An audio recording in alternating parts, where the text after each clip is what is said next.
education professionals, people who had run schools and universities and colleges, people who had experience. And they took almost 8 months.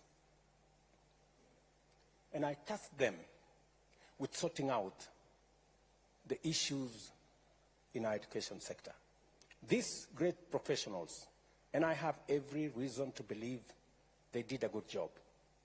They came up with recommendations on what to do with CBC, recommendations that we have implemented, and to a great extent, we now have an aligned, competence-based education system. And it's the reason why I have hired 56,000 new teachers in the last 2 years, the largest in the history of Kenya. And it is also the reason why we are implementing the student-centered funding model that is aimed at sorting out the challenges that are in our universities. We are 1 year in. Last year, we admitted students using this model. And what this model has done is that we have taken the amount that we are funding our universities from an average of 45 billion shillings every year to 82 billion shillings every year. That is the quantum of additional resources we are making available, both for help, for scholarships that go to our universities. The biggest challenge that universities had was that they had inadequate funds, because we promised, or government promised, that they would sponsor students, both loan and scholarship, up to 80%. But they didn't meet their end of the bargain. And we ended up with a big crisis. As I have told you, we ended up with debts of close to 180 billion shillings owed to our universities. As a result, universities could not teach the courses that they were offering to our students, and we ran the real risk of lowering the quality of our education. And as I have told you, you know what kind of a risk that poses to our nation. The new student-centered funding model has 5 bands. The banding did not start with this model. Everybody should know that. We started the banding in 1996. There has always been banding. It didn't start with this model. I know there is a push that maybe this banding started with this model. It did not. It's always been there. All we did is, instead of having four bands, we made it 5. And we have reasons for that. And I'll explain. Number 2, the loan component, again, did not start with this model.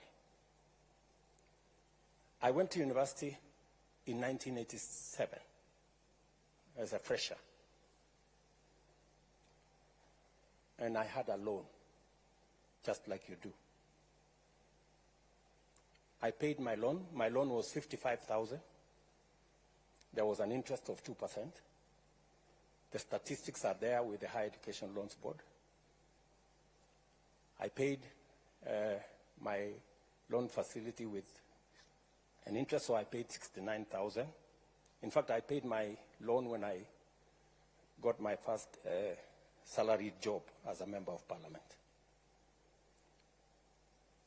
So the loan component is not a new thing. It's what has always been there. It's what makes the model sustainable.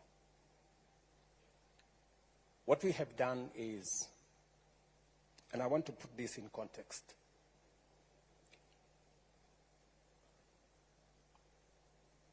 we have about 10,000 secondary schools. 3,500 secondary schools in mostly rural areas, informal settlements, marginalized areas.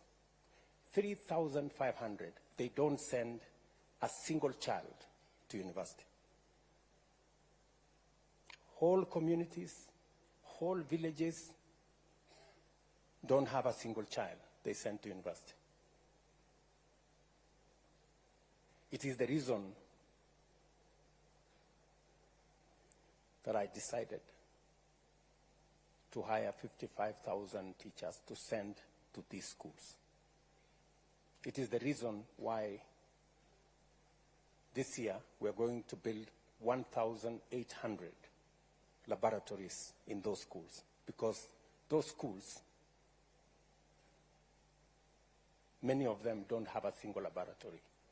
Many of the students who do exam in Form 4, they meet first time a laboratory setting during the examination. That disturbs me a lot, that we have close to 1,200,000 children who go to school and they have no chance of going to university because of the school they attend. Let's put that aside.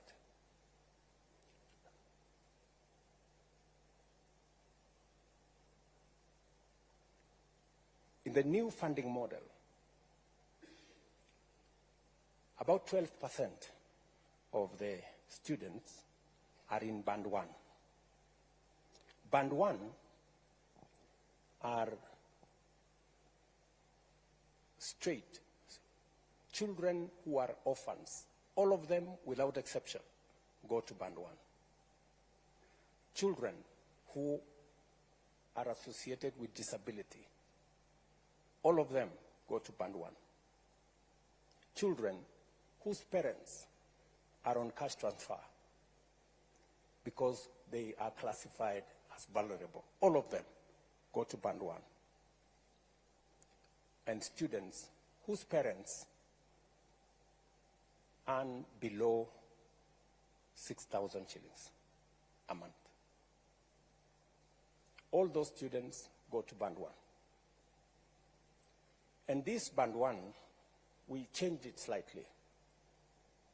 Everybody used to get 80% scholarship and loan. We decided that for these kids, we raise it to 95%. From 80 to 95%, they get loan and scholarship. 70% scholarship, 25% loan, and only 5% their parents pay. And that is roughly maybe something below 5,000 shillings a semester. And it is because they truly need our help. Band 2 are the next, whose parents earn below 25,000 shillings. They get 90% loan and scholarship,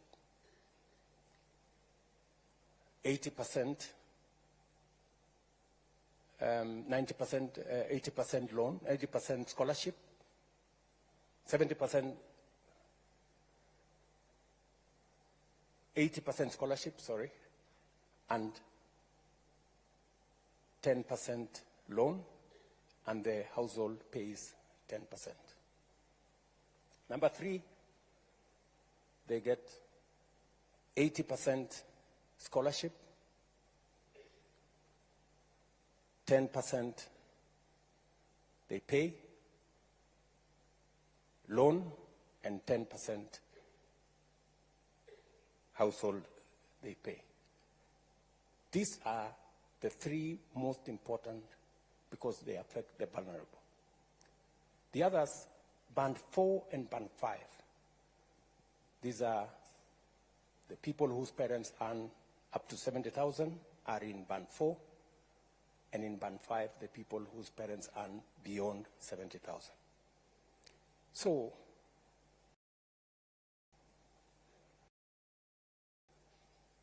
the assessments are being done by a means testing instrument.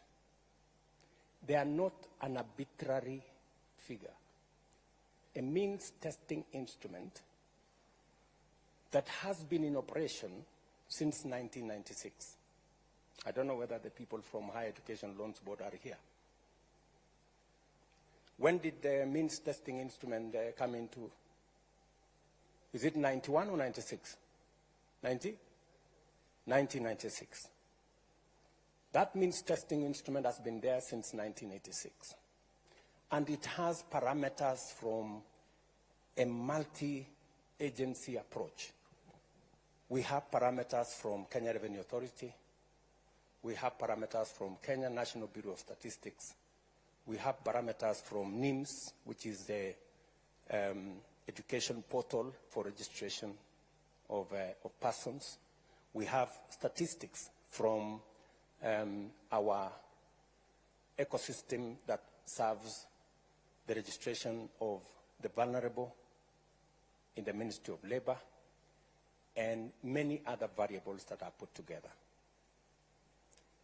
It is as objective as it can, and we keep improving on it to make sure that it assesses our children correctly. There's been cases, legitimate cases, of some students who have been placed in the wrong band. And sometimes it's because of the information that has been supplied. And there is an opportunity for a parent or a student, if they are banded in a band that they don't think they belong, there is an appeals process. Last year, I think we got 9,000 or 10,000 appeals. This year, we've gotten how many appeals so far? How many appeals so far? 26,000 appeals have come in, and they are being processed. And they have undertaken that any appeal of the 100 and how many students applied? 134,000 students applied, 26,000 have appealed, and they are being processed. They've given me the word that the processing will take 3 weeks, and every parent or student will get their responses. Yes, sir. Especially if they have supplied information and corrected the information that's sometimes in the portal. Yes, sir. Some of the time, when students go to a cyber, and sometimes the cyber keys in information that's not correct, we end up with the wrong information, and sometimes we end up with students in the wrong band. But overall, it's a process that has been tested, it's a process that has worked, and we want to use it to take our education to the next level. Let me conclude so that I can take questions from you. Let me conclude by saying I have engaged stakeholders. I have had already 3 meetings with vice chancellors because I wanted to get feedback from them as to whether the model is working and whether the model is sustainable. In all the 3 meetings, the vice chancellors and the managers of our universities have confirmed to me that the model is working and that together, in fact, one vice chancellor told me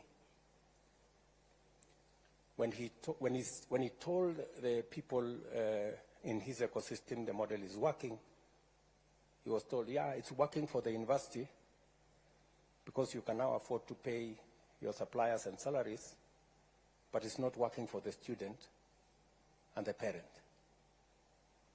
But then I asked him, if it is working for the university belongs to the students and the parents. Or at least so I think. The other feedback that I have got from the vice chancellors is that we need to do more explaining. The students need to understand it, the parents need to understand it. And that's part of the reason why I decided to have this town hall so that we can have a conversation.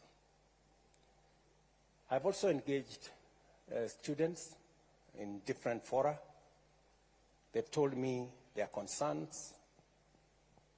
They've told me about this loan. They don't want this loan. They want it to be a scholarship. And I have told them the loan is part of what sustains this. If I didn't pay my loan, possibly you couldn't get a chance to learn. So everybody, it's a continuous process. You pay today, you learn today, you pay tomorrow so that somebody else can learn the next day, and they pay, and we all, it's a relay of sorts.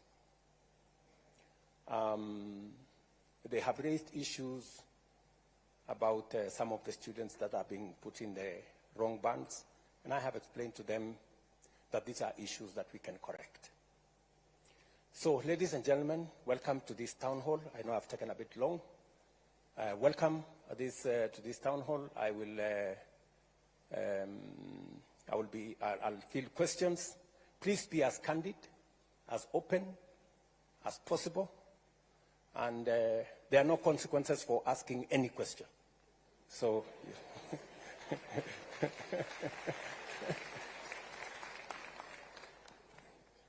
Karibu.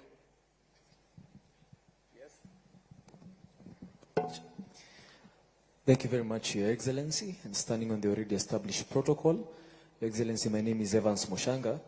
I come from Chuka University. I'm a law student headed to fourth year. And Your Excellency, thank you for laying the background.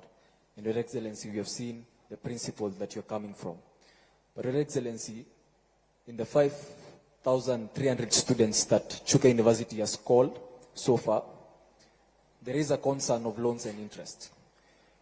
Your Excellency, loans and interest are at the core of this particular model and are at the core of the concern of these particular students. Your Excellency, I was just looking at the statistics, just to be factual in nature, and I was seeing that by 2023, we had around 120,000 defaulters. That's an estimate of 8.5 billion shillings due to these loans and interest. When I was looking at the statistics, in the United States of America, we had a debt crisis of around 1.6 trillion US dollars and 48 million defaulters. So, Your Excellency, the point of concern is, can these loans be made as grants? That's number one, Your Excellency. And why isn't that the case? Because you've already said that you can't make them grants and you can't make them scholarships. So number two, Your Excellency, can we increase the grace period for the repayment of these particular loans? Or number three, Your Excellency, can we reduce the interest at which we pay these particular loans? Your Excellency, that's part of what we discussed in our small baraza, and we hope your indulgence in that particular matter. Thank you so much. Thank you, Mushanga. Maybe I can take another two so that I can answer them. Do we take it from the same side, or maybe we can try another side here? Your Excellency, I'm Newton Kipleting Lagat, the President Cooperative University of Kenya. I've got one serious problem that it's really affecting the public universities diploma students. They've been denied scholarship. They've been denied HEF, that is higher education funds. And to add on that, they do not qualify for help. That means they are going to educate themselves when taking their diplomas. It does not end there. When they graduate from diploma, they transit to degree. For you to qualify for scholarship or HEF, you must have transited from high school or secondary school to a campus through COOPs. Diploma students are not in COOPs. They've already gone. So that means you've educated yourself in your diploma. You're again going to educate yourself when taking your degree.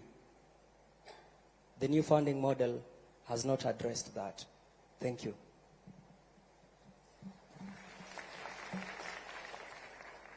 Thank you. Maybe we can take one from this side. A lady for a change, maybe. Thank you. Your Excellency, my name is Mogesi Maroa. I'm a concerned citizen, a youth leader from Kuria, Migori County, and the president of Mount Kenya University Parklands Law Campus.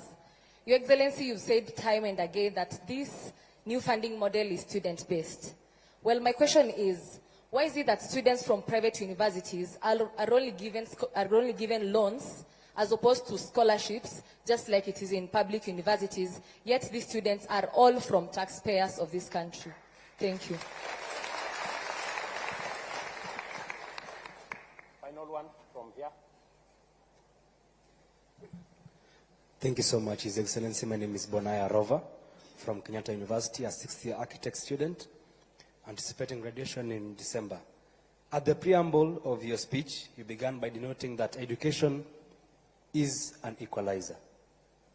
Therefore, I have two questions. One, if indeed education is an equalizer, how will this new funding model assist those persons living with disability?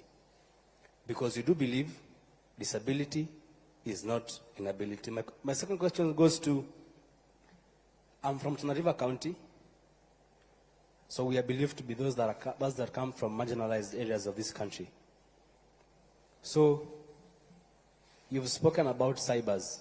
In my local area, the next cyber, you normally travel close to about 46 kilometers. I believe you've been there. Ama namna gani? So, mine is to ask on these persons that live in marginalized areas, if they will be able to access internet and all this connectivity for them to be able to be put along this new funding model. Thank you. Thank you very much. Maybe I should answer those questions first. Maybe starting with Bonaya. Bonaya, first, congratulations. 60 years is quite something, you know, and I wish you well. Students who live with disability, as I have said, in this model, we have actually said that those students living with disability, they automatically qualify for Band 1. They get 95% funding, both scholarship and loan. 80% loan, 15% scholarship. Help me, where is the PS? It is Band 1, again, so that I don't... Your Excellency, 95% government support, Yes. 70% scholarships and 25% loan. Okay, 70% scholarship and 25% loan, correct. So those are the students, and the parents only pay 5%. In the old model, they were paying 20%. Was what was outlined. Secondly, you are aware that people living with severe disability, we have expanded the numbers of citizens who now qualify for cash transfer. We had 1.2 million citizens. We've now expanded that to 1.7 million citizens. We just recruited another 500,000 aged orphans and people living with disability for us to be able to look after the vulnerable. Because as a society, we have to look out for the people who are vulnerable, especially those who live with disability. Number two, you asked me about cyber. It is true. I was in Tana River actually about a month and a half ago. And I can confirm that the distances are far. But the good news is this. If you speak to your member of parliament, we have already agreed with them that they will set up an ICT hub in every ward in Kenya. We have changed the law. The CDF law that was used for just building schools, we changed the law. I signed the law into effect, and now we are using CDF to build an ICT hub in every ward for 3 reasons. Reason number 1 is to make sure that ICT infrastructure is available to citizens, including students. Number 2 is because we have a big program on digital jobs.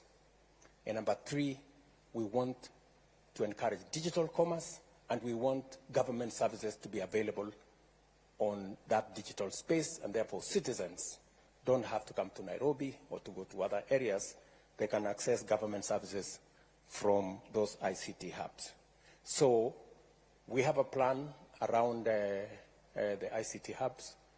I got a brief yesterday. We are now delivering we are now delivering internet using Kenya power lines. It's easier. So every place where we will have a Kenya power line, it will be possible to access the internet. We have already rolled out that program. Mugesi Maroa, sorry if I get your number right. You have a very valid point that private universities have students whose parents are taxpayers. That's correct. Public universities are run using public funds. We sponsor, as government of Kenya, public universities. Private universities have sponsors. They have foundations. They are run by people who have networks of raising funds, either using foundations or other means, which sometimes as government we don't have. And because we value the fact that even those in private universities are also Kenyan students and their parents are taxpayers, that is why we haven't shut the door on them. We have said we are going to make public resources available to those students as loans, the same way we are making public resources as loans available to students in public universities. The only reason, Mogesi, why we, in this model, we have said we cannot provide for scholarship is because in the past, we said we are going to give them scholarship. And because we didn't have the money, we didn't. And we put many of those private universities in a lot of trouble. In fact, one public university closed down because we took students to them. They trained the students. We owe them money. They couldn't pay their staff. They couldn't pay. They closed down. So it is better we keep our word. It is better for us to say, this is the much we can do. rather than for us to say we can do so much, today we have a debt of about 51 billion shillings owed to our private universities. It is a debt that we must pay, but it is unfair for us to continue to accumulate debt. It is better we tell them, for the moment, we cannot afford, but in the future, when our situation improves, we can reconsider. My good friend, Mr. Lagat, you've made a case for diploma students that they don't qualify, and I think your question is diploma students who are studying in universities. The loans and provisions we have made are for students in our TVETs. And I will tell you where the difference is. You know, as a way of making sure that our TVETs function, when I was Minister for Higher Education, I found out that it was cheaper to go to university than to go to a TVET institution. That was the case. Because we didn't consider properly TVETs. And it is one challenge I had to deal with. Because for a very long time, as a country, we considered TVET as a place for students who are failures, for lack of a better word. And that was a very wrong classification. And that is why when I became Minister for Higher Education, I brought a very big conversation. In fact, it was a very controversial conversation. I remember one Vice Chancellor of Moi University then, Professor Ogot, saying that the minister is causing confusion because this TVET thing is not the thing to do. But the reality is, whether you go to Germany, whether you go to Australia, many of their students go to TVET institutions. There is a lot of value in us balancing our education between knowledge on one end and competence and skills on another end. And therefore, it is the reason why I pushed very hard. When I was minister in 2009, 2010, there were only maybe 20,000 students in our TVETs. I started the first 30 TVET institutions. Today, I am very happy that we have 720,000 students in TVET from 20,000. And we have made huge progress. And we have closed many skills gap that existed. So I quite agree with you that we must not discriminate.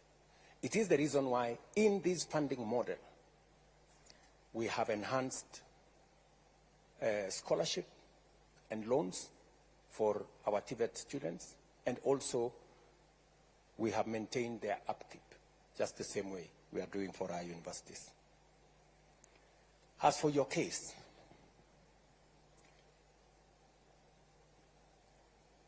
when universities are being considered, they are being considered to provide university degrees.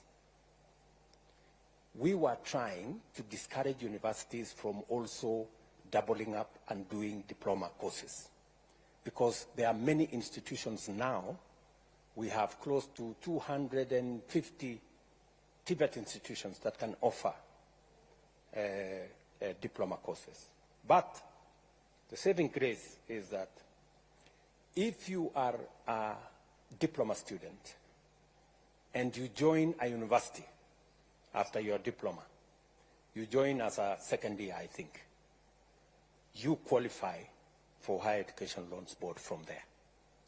And those are the instructions that we have given to the Higher Education Loans Board Can we have a confirmation from you, gentlemen, that that is the case?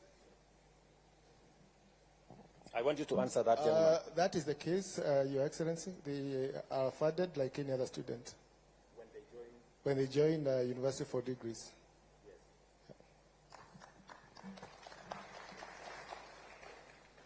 Finally, Evans, my good friend Evans Mushanga. Your issue is that the loans and the default. You know,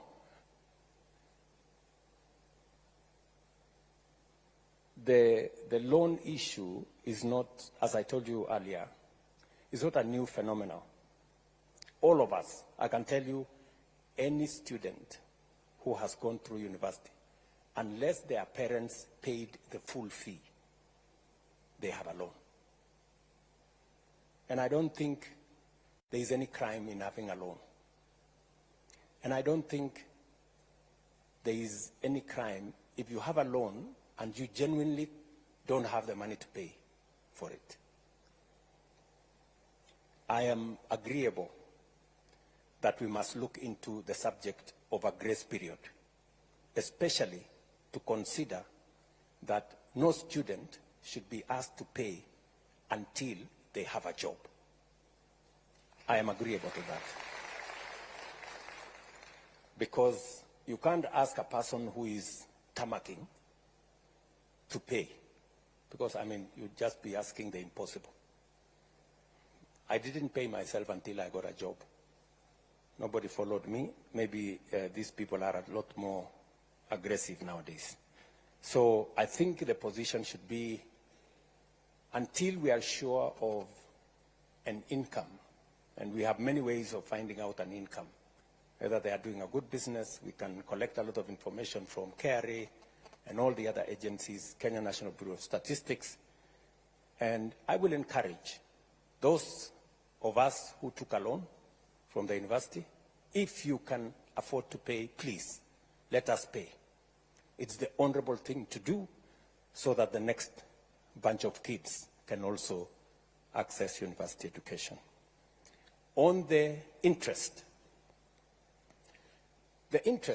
is calculated by actuarial scientists. It is not meant for government to make money. It is just meant for it to be sustainable.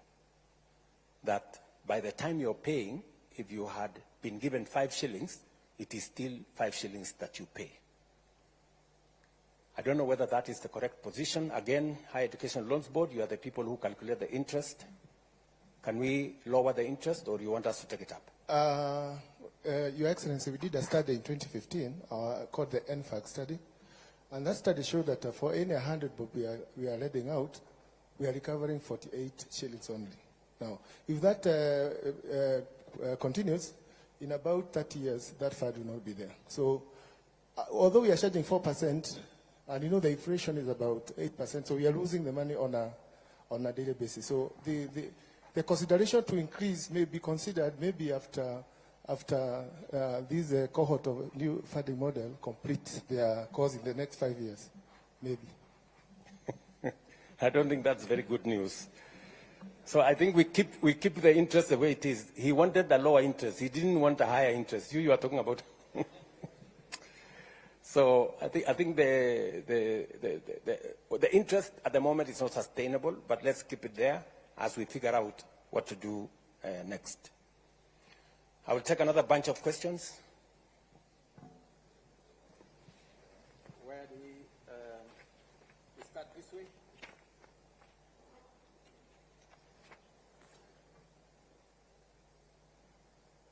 Commander-in-Chief, my name is Felix Ocheng. I'm the president of Daystar University. My question was on the variables of the MTI regression analysis.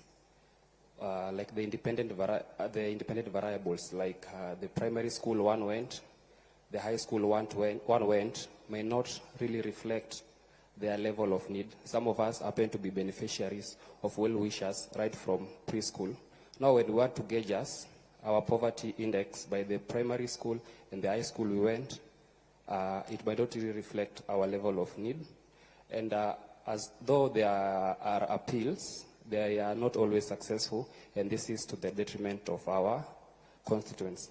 And again, Your Excellency, I know you've talked about capitation and about maybe trustees owning private and public universities, but I'll give you a case study of Kisii University. They had an influx of students and their facilities were so stretched. Whereas a school like Daystar University, we have a state-of-the-art School of Law and School of Nursing, and these facilities are laying bare, and some of these students could also come and learn with us. Thank you. Thank you very much. Sorry. Okay, maybe I take another. Yeah, maybe this way.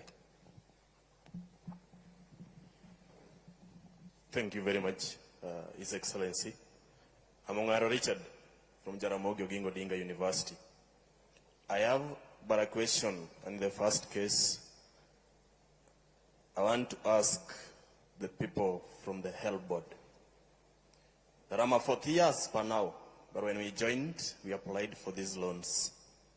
And so I'm expected to settle my loan, that is summing to almost 240 plus the interest. I know it can't exceed over 300,000.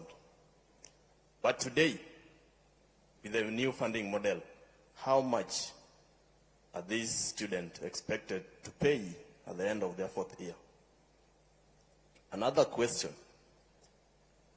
You say that the banding began in 1986, but it never sounded like it sounds today. We never knew that these bands existed. Okay, maybe the ideas and the ideologies are good, but the mode of implementation has gone astray.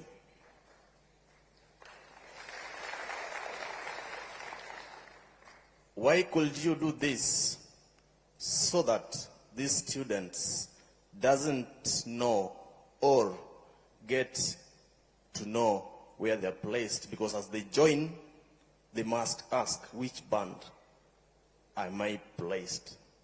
So that they can know which fee they're going to pay. His Excellency, in the field of education, is a place that requires silence. It doesn't require spectators or fans to cheer as we sit in class to take our exams, or a referee to be biased on the other team. Under the capacity of your office, you are capable of facilitating and capacitating the reconstruction of this new funding model to be worth for us. Please do. Thank you.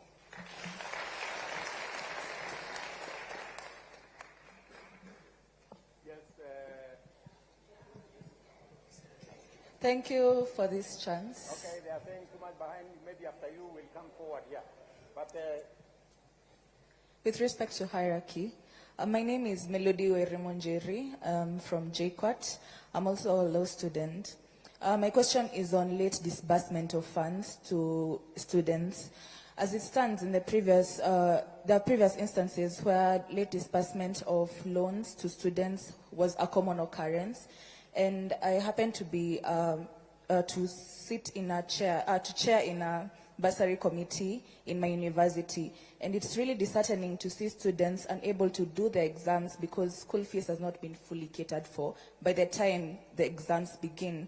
What is the government or the help planning to do in that regard so that we can minimize these instances of late disbursements to universities? Thank you. thank you, Melody. Finally, we'll do another round. Then we'll come back to you and we'll come to the people here. Yes? Who? Okay, somebody in front. I want first to acknowledge your presence as the 5th President and the Commander-in-Chief of the Armed Forces. My beautiful name that my father gave me is Kisero Junior Kennedy Otieno. I'm the Secretary General of Kenya Methodist University. And I have a few things to put across, Your Excellency. First, when I entered this hall, I like checking where I am. I saw from whatever is written here, hashtag fee has fallen. Your Excellency, the fee has not fallen, that's why we are here. So, and first thing first, Mr. President, I've been privileged to be under your administration in two capacities. One, I enjoyed your administration when you were an MP in Eldoret North. Yeah, we used to learn hapo kama good hapo chini karibu na kwenu. Yes. And secondly, I've also experienced your leadership now that you are the president. Mr. President, I can assure you they are totally different. From when you were MP, people used to go to the street to celebrate your achievements. Nowadays, we just go to the streets to demonstrate. And Mr. President, don't get me wrong in the first place. The reason is why I know when you are the president, it comes with a lot of responsibility and people to advise. And I will start off by saying those who are advised in this new funding model, I will not be wrong to say there is a problem. And that's why we are here. We have to go back to the drawing board. We have to start off afresh. And my question is, Mr. President, the first question is, what was so wrong with the old funding model that we could not sit down and amend it? Because even a constitution of a country, you just don't wake up one day and bring a new constitution. We always go and say, hii clause imetufinya kidogo kama wananchi. We go to the parliament, they amend it, and they take it to the president to ascend and sign it. So I feel we should go back to the old funding model and amend it. Because, Mr. President, we don't lack stakeholders, we don't lack resources. These people sitting here, watu wanafanya law, nursing, medicine, there are brains here which can sit down in those panels and say, where did we go wrong? First, I want to acknowledge that the new funding model has got good ideas, very brilliant ideas, but the implementation is very wrong, and it's not pleasing based on the fact that there are also challenges from the help. You know, when comrades sit in the same room with the help guys, it's a miracle. But we are very happy to sit down with them and discuss in your presence. Mr. President, I want to also talk about, I come from KEMU, which is a private university. And my question there is in, you have spoken, I've understood what you have said in regards to scholarship and the loans. Comrades, you know, kama SG we ndio mtu wa mkono. I have my president here, Masai Chebet. You know, comrades come to you and tell you, Kisero, we have been placed in this band. And people are really suffering, Mr. President. And my question is, why then do COOPs have to place them in private university if they can't be sustained the same way as those in public university? And in that regard, Mr. President, I acknowledge that you have said the government, this is my chance with the Mr. President. You have acknowledged that the government said it has debts, and my university is one that is in the same category. Tunadai the government. They have been so lenient enough to allow students to learn with the limited resources they have. Tunaomba tu hata kidogo ndio university iendelee kufanya kazi. Because we need to learn, those who we are there in KEMU. Then, Mr. President, recently you were awarded a beautiful degree at Baraton University, if I'm not wrong. Honorary degree at Baraton University. And there was one picture that really took my attention. I know most of you saw the picture. There was a little girl called Naomi, who was in the midst of graduate, and he was there admiring all the graduates, the beautiful gown. Then I asked myself, why does this new funding model want to kill the dream of that young girl of one day graduating?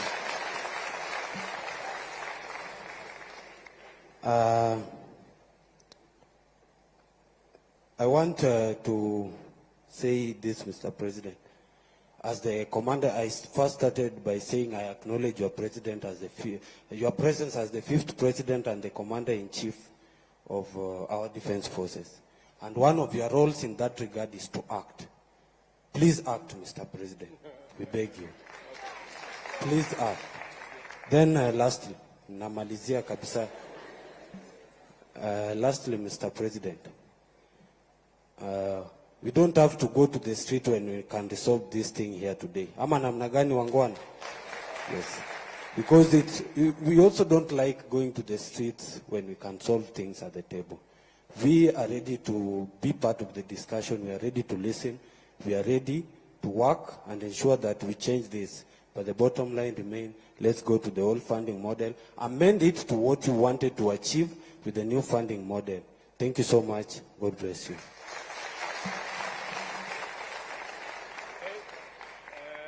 Which way? We are finished with here? Let's go here now. I think we are making one round. We started there, we came here, we came there. Okay, so where? Maybe in front here, or somewhere, yeah. Okay. Your name, please. Asante sana mtukufu rais. Jina langu ni Brian Waka kutoka chuo kikuu cha Rongo. Tunapokusanyika hapa siku ya leo kwa ajili ya kuzungumzia masomo katika vyuo vikuu. Mtukufu rais, hatuwezi soma pasipokuwa na usalama. Tungeomba utupe usalama sisi wanafunzi katika vyuo vikuu. Aghalabu katika kila chuo kikuu tuwe na police bases ambazo zitatusaidia, kwa sababu comrades wanapenda kuona mpira usiku na wangependa wapate usalama.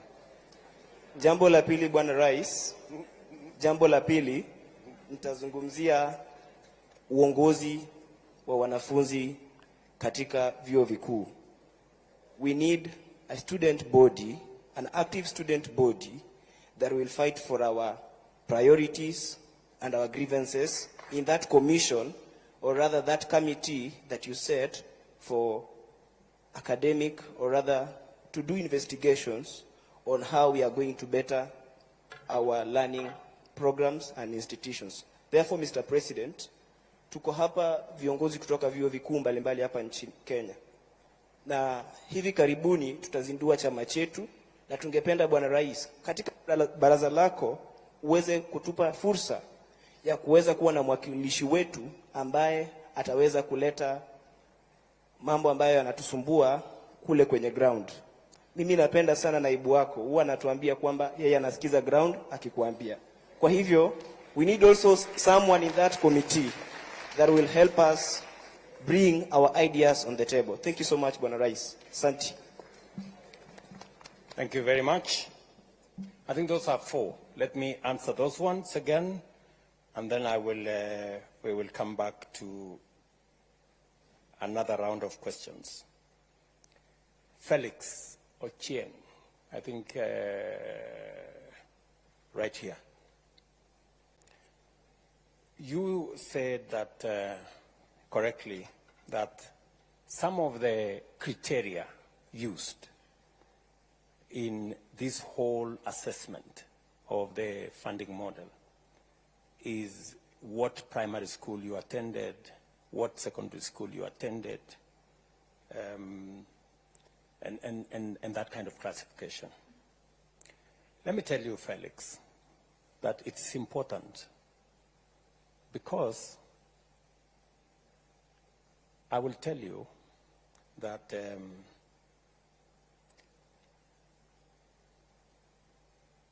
any student who attends a national school has 85% chance of joining a university. In other words, I'm telling you that 85% of all students who go to a national school go to university.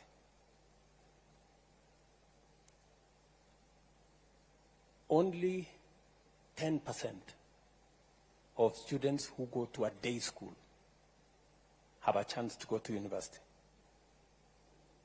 So when we find a child who has gone to a day school in some rural place, we give them a leg up, because it means they have to work extra hard to be able to attain the same grades. Because in many of those institutions, as I told you, Felix, they don't have laboratories. Many of them have very inadequate number of teachers. And that is the real problem. So some of these parameters may look small, but they mean a lot in terms of the students.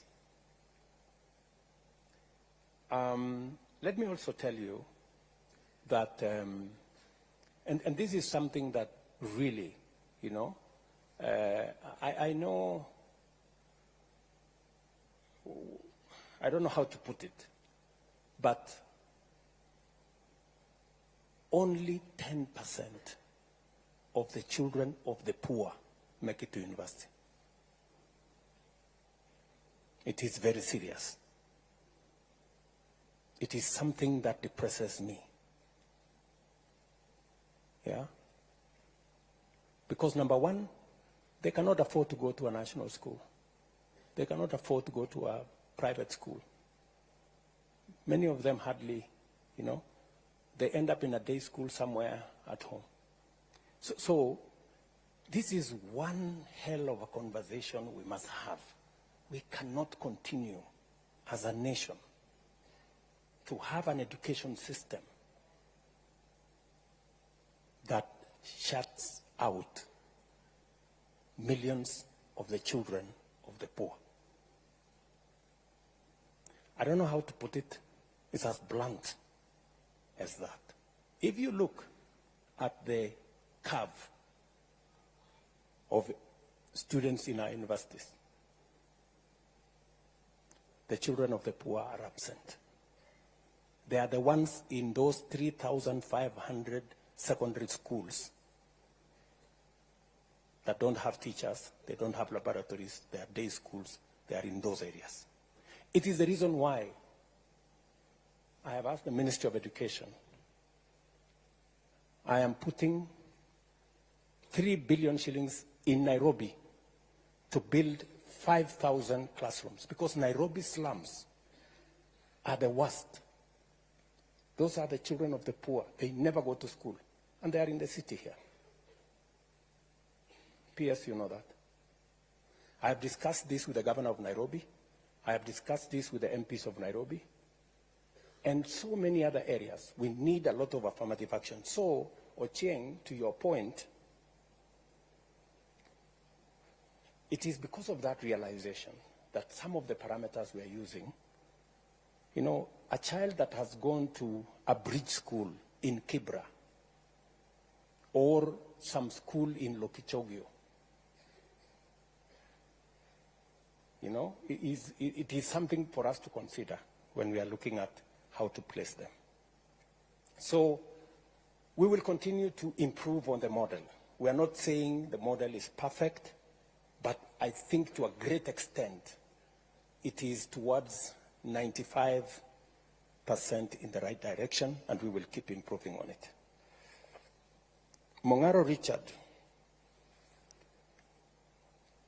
you have told me that by the end of your 4th year, your loan will be something like 240,000, right? And you are asking me, what will the new guys, what will be their loan after 4 years? It's going to depend on the course that they are pursuing. Let me tell you, Richard, you know, we have to be brutally honest with ourselves. the old model, the differentiated unit model, assumed that all courses were the same. And a course in medicine costs the same as another course in a different subject. The reality is that it is not. University chancellors are here. Vice chancellors are here. I don't know whether university vice chancellors are here. Who is willing to tell us that there is a difference? Yeah? Yeah, they are here. There is a difference. And this model recognizes, this new model recognizes that a course in medicine costs 600,000 to train. A course in education costs 180,000 to train. And therefore, for a student doing medicine, government of Kenya gives more for the student doing medicine as a percentage because it costs more to train that student. And if we don't give more to train that student, we will end up with a student who is, with a graduate who is half-baked because we didn't give them the resources to train the student correctly. That is the difference between this model and the other one. So there is every reason why we have to interrogate this model. Let me ask, any vice chancellor who is willing to tell us, you know, don't worry about kusalimiwa. Sisi wengine tumezoea kusalimiwa kila siku. But you know, the truth is the truth. It cannot be changed. I want a vice chancellor who is here to volunteer. On, yes, Mwalimu, and you say which college you? Your Excellency, I happen to be the Vice Chancellor of Alupe University. Also previously a member of the Presidential Working Party on Education Reform, and a member of the party that recommended this model. And we agreed, which sema tunasemezana. You know, let's listen. You know, we are intellectuals. Yeah. You know, and intellectuals, you listen to reason. Yeah. You know, we are not a mob. We are people who want to reason. And I like what Junior here, Kisero, he said. He said, we want to listen, we want to challenge, you know, and we want to be part of the solution. So let us listen. And you can challenge what the professor is saying the same way you are challenging what I'm saying. I mean, it's the right thing for intellectuals. Professor. Your Excellency, I'm going to pick on a course in my university, which we are beginning in September, and that is a Bachelor of Science in Nursing. A Bachelor of Science in Nursing, in preparation for that program, we've had to spend almost 3.8 million to prepare equipment for nursing, even before we start. It's not the same as preparing students for teacher education, where I need the 4 walls, I need a micro-teaching lab, which does not cost even a quarter of what it will cost me to prepare a nurse. And indeed, the skills lab for nursing alone, even when Q was telling me I'm ready, they have still been given other things to buy, are going to cost me 1.67 million. So preparing a nurse is very expensive. And so we cannot have the same cost for preparing a teacher, preparing a doctor, preparing a lawyer, like the differentiated unit cost was doing. Indeed, colleagues and our students who are here, some of our universities were paying us 60% of our salaries using the old model. But right now, if I am able to get the correct banding for my students, Your Excellency, I'll be able to support even capital development within my institution within the next 2 years. And that is the truth of the matter. I will not have to beg for money and ask for money and wait for capitation. But I do take on board your concerns about the correct banding, so that there is a normal curve depending on how we deal with our students. So, Your Excellency, I will say all courses don't cost the same. And our students should appreciate that if we get this money and we don't do our best with that money, then we are responsible for what is going to happen. Thank you, sir. Thank you very much, Professor.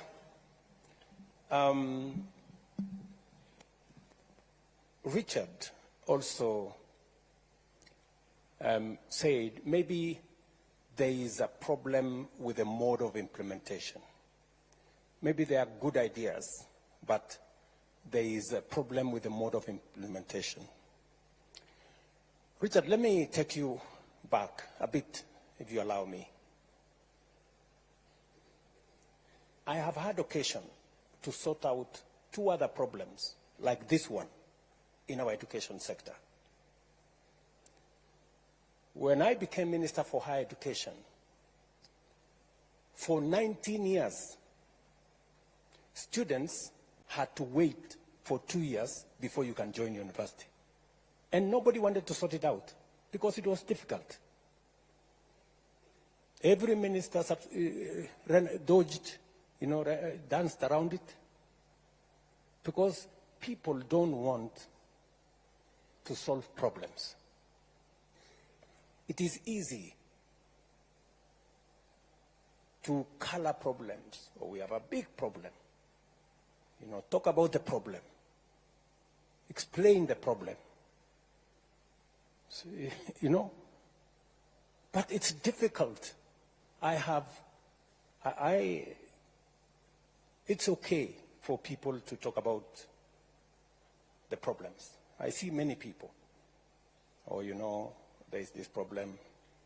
The students are being placed in the wrong band. This model is not good.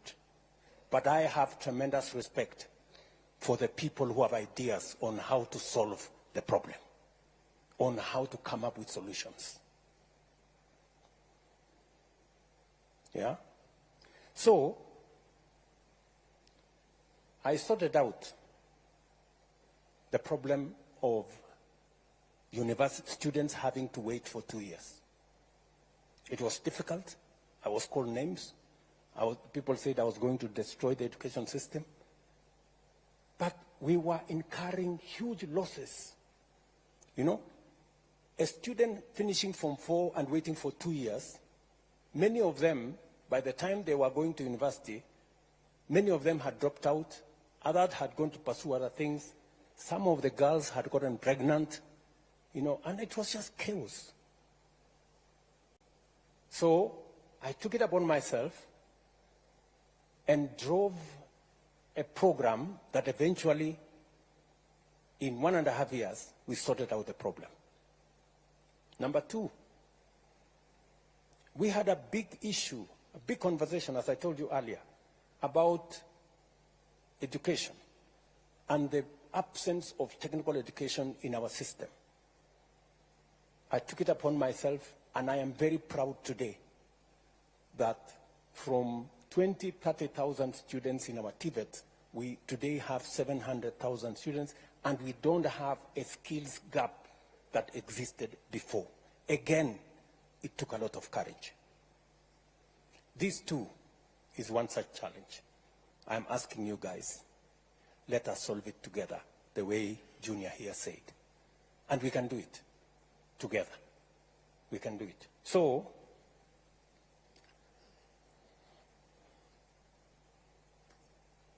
let me combine what, before I come to Melody on lead disbursement, let me go with what Kisero Junior Otieno said. He said, what was wrong with the old model? Yeah? Number 1. Number 2, why don't we amend the old model? Yeah? And number three, why don't we do it together?